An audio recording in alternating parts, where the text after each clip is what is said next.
The Islamization of Iran occurred as a result of the Islamic conquest of Persia. It was a long process by which Islam, though long rejected, was gradually accepted by the majority of the population. On the other hand, Iranians have maintained certain pre-Islamic traditions, including language and culture, and adapted them with Islamic codes. Finally, these two customs and traditions merged as the Iranian Islamic identity. The Islamization of Iran was to yield deep transformations within the cultural, scientific, and political structure of Iran's society. The blossoming of Persian literature, philosophy, medicine and art became major elements of the newly forming Muslim civilization. Inheriting a heritage of thousands of years of civilization, and being at the crossroads of the major cultural highways, contributed to Persia emerging as what culminated into the Islamic Golden Age.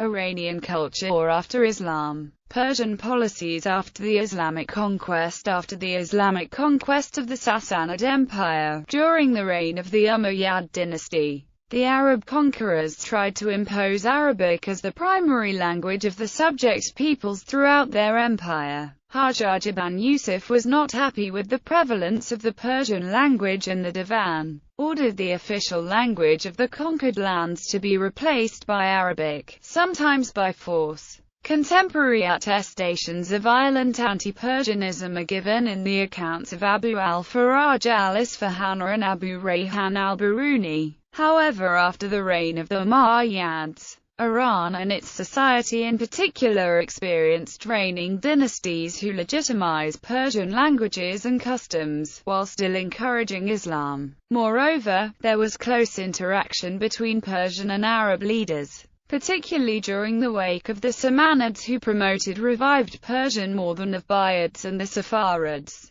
while continuing to patronize Arabic to a significant degree. There are a number of historians who see the rule of the Umayyads as setting up the Damar to increase taxes from the Dhimmish to benefit the Arab Muslim community financially and by discouraging conversion. Islam, during the Umayyad Caliphate, was initially associated with the ethnic identity of the Arab and required formal association with an Arab tribe and the adoption of the client status of Mawali. Governors lodged complaints with the Caliph when he enacted laws that made conversion easier, depriving the provinces of revenues. Notable Zoroastrian converts to Islam included Abdallah ibn al-Muqaffa, Fadl ibn Sal, and Norbakht Hivazi. Islamization policies during the following Abbasid period and enfranchisement was experienced by the Mawali, and a shift was made in political conception from that of a primarily Arab empire to one of a Muslim empire, and c. 930 a requirement was enacted that required all bureaucrats of the empire be Muslim. Both periods were also marked by significant migrations of Arab tribes outwards from the Arabian Peninsula into the new territories.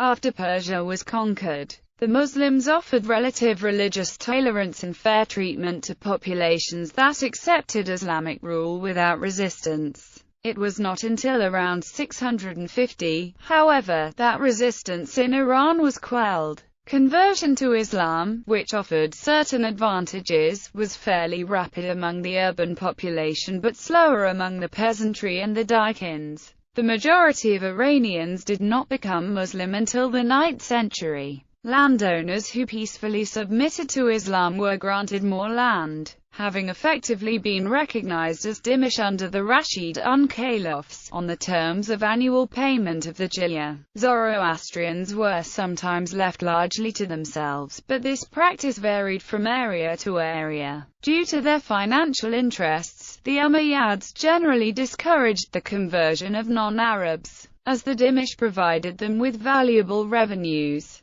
Before the conquest, the Persians had been mainly Zoroastrian. The historian al-Masudi, a Baghdad-born Arab, who wrote a comprehensive treatise on history and geography in about 956, records that after the conquest, Zoroastrianism, for the time being, continued to exist in many parts of Iran, not only in countries which came relatively late under Muslim sway but also in those regions which early had become provinces of the Muslim Empire. In almost all the Iranian provinces, according to al-Masudi, fire temples were to be found. The Majlis, he says, venerate many fire temples in Iraq, Fars, Kerman, Sistan, Khorasan, Tabaristan, Al-Jabal, Azerbaijan and Aran. This general statement of al-Masudi is fully supported by the medieval geographers who make mention of fire temples in most of the Iranian towns. Also, Islam was readily accepted by Zoroastrians who were employed in industrial and artisan positions because, according to Zoroastrian dogma, such occupations that involved defiling fire made them impure. Moreover, Muslim missionaries did not encounter difficulty in explaining Islamic tenets to Zoroastrian, as there were many similarities between the faiths. According to Thomas Walker Arnold, for the Persian, he would meet Ahura Mazda and Ahriman under the names of Valor and Ibalish.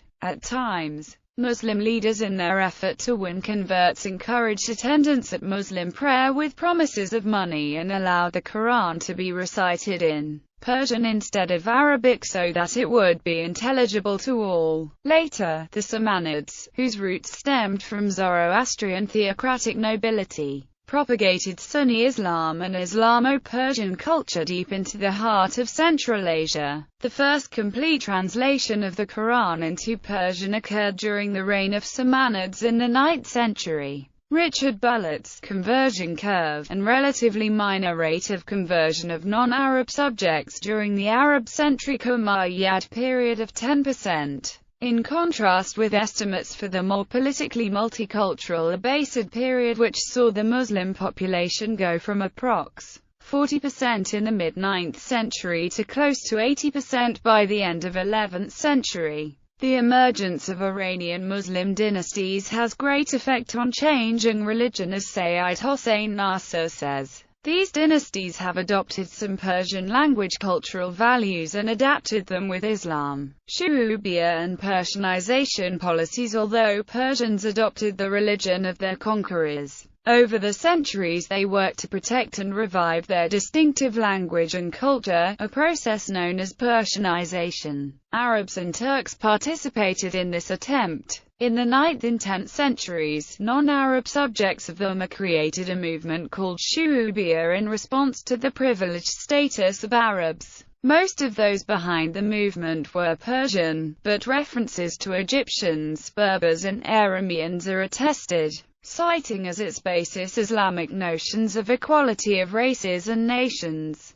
The movement was primarily concerned with preserving Persian culture and protecting Persian identity, though within a Muslim context. It's a response to the growing Arabization of Islam in the earlier centuries. It was primarily concerned with preserving Persian culture and protecting Persian identity. The most notable effect of the movement was the survival of Persian language, the language of the Persians, to the present day. The movement never moved into apostasy though, and has its basis in the Islamic thought of equality of races and nations. The Abbasids also held a strong pro-Iranian campaign against the Umayyads in order to get support from the Persian population. After their establishment as caliphs, holidays such as Nowruz, for example, were permitted after a long suppression by the Umayyad rulers. The Abbasids, in particular Al-Ma'mun, also actively promoted the Persian language.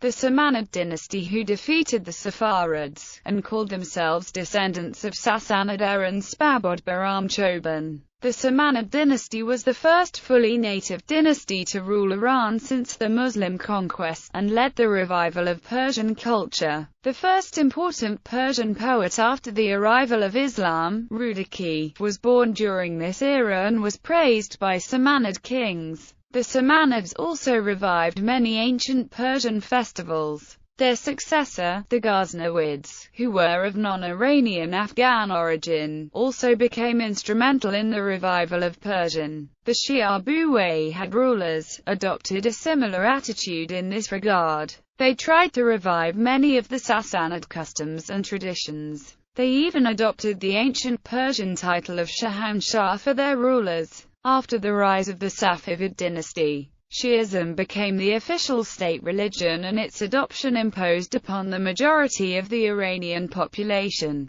Persian influence on Islamic culture and civilization. According to Bernard Lewis, Iran was indeed Islamized, but it was not Arabized. Persians remained Persians, and after an interval of silence, Iran re-emerged as a separate, different and distinctive element within Islam, eventually aiding a new element even to Islam itself, culturally, politically, and most remarkable of all, even religiously. The Iranian contribution to this new Islamic civilization is of immense importance. The work of Iranians can be seen in every field of cultural endeavor, including Arabic poetry, to which poets of Iranian origin composing their poems in Arabic made a very significant contribution. In a sense, Iranian Islam is a second advent of Islam itself, a new Islam sometimes referred to as Islam-i-Ajam. It was this Persian Islam, rather than the original Arab Islam, that was brought to new areas and new peoples.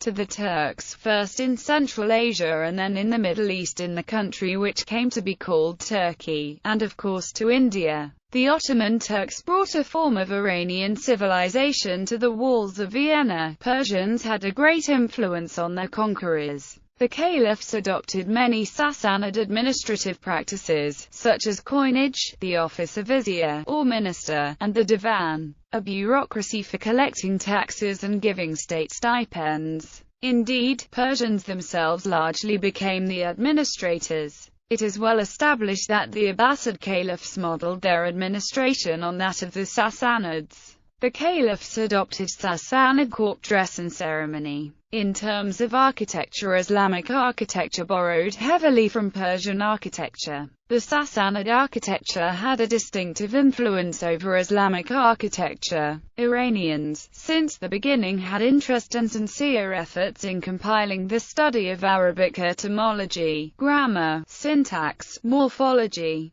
figures of speech, rules of eloquence, rhetoric. Arabic was not seen as an alien language but the language of Islam, and thereby Arabic was widely accepted as an academic and religious language and embraced in many parts of Iran. It was for the sake of the Quran and Islam that books of philosophy, mysticism, history, medicine, mathematics and law had been written or translated into this language. Persians also contributed greatly to Arabic learning and literature. The influence of the Academy of Gundishapur is particularly worthy of note. The new Persian language, written in the Arabic alphabet with some modifications, was formed in the 9th century in eastern Iran and came to flourish in Bukhara, the capital of the Persian Samanid dynasty. Persian language, because of its strong support from Abbasid rulers condoning the language, became one of the universal Islamic languages.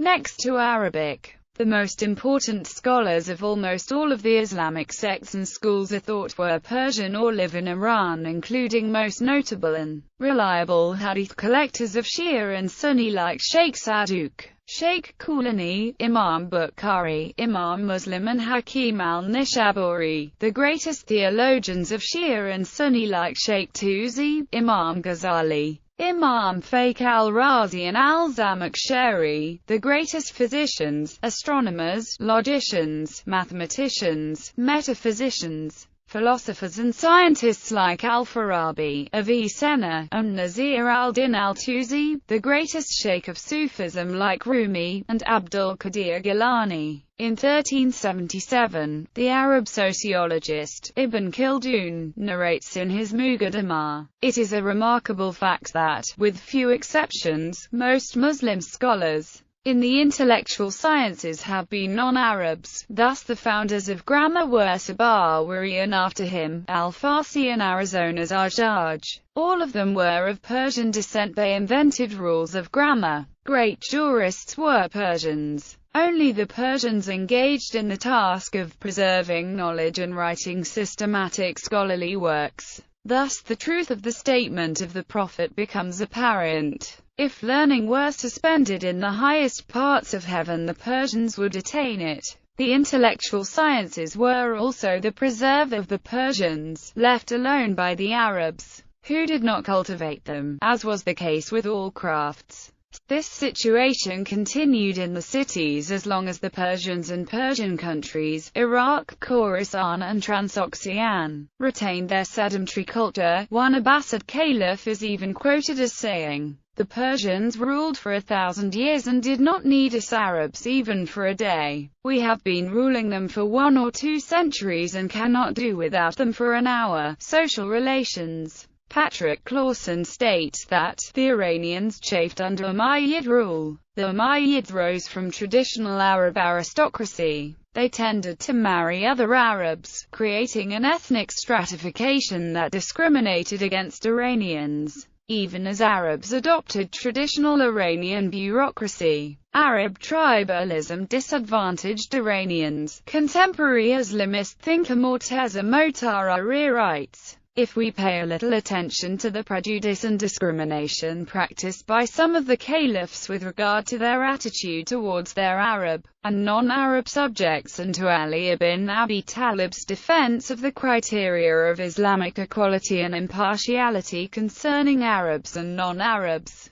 the truth of the matter will become completely clear. Despite the message of equality embedded in the new religion of Islam, the Arab conquerors, according to many historians, formed a ruling aristocracy with special rights and privileges, which they emphatically did not propose to share with the Mawali. Some rulers, such as Hajjaj ibn Yusuf, even went as far as viewing the Mawali as barbarians, implementing harsh policies such as branding to keep the subjects in check. The case of Hajjaj is particularly noteworthy as many reports have come down to us from his racial policies and iron tactics in governing the provinces. And yet many skeptics point to the fact that some of these reports were written by Abbasid-era writers who may have had a skewed view of their predecessors. However, Hajjaj was not the only case of cruelty against the Mawali. The non-Iranian appointee of the caliph in Isfahan, for example, cut off the heads of any of the Mawali who failed to pay their taxes, and Ibn Atiyah in his Al-Kamal reports that Said ibn al-As killed all but one person in the port city of Tamisar during his incursion to Gorgan in the year 651 CE.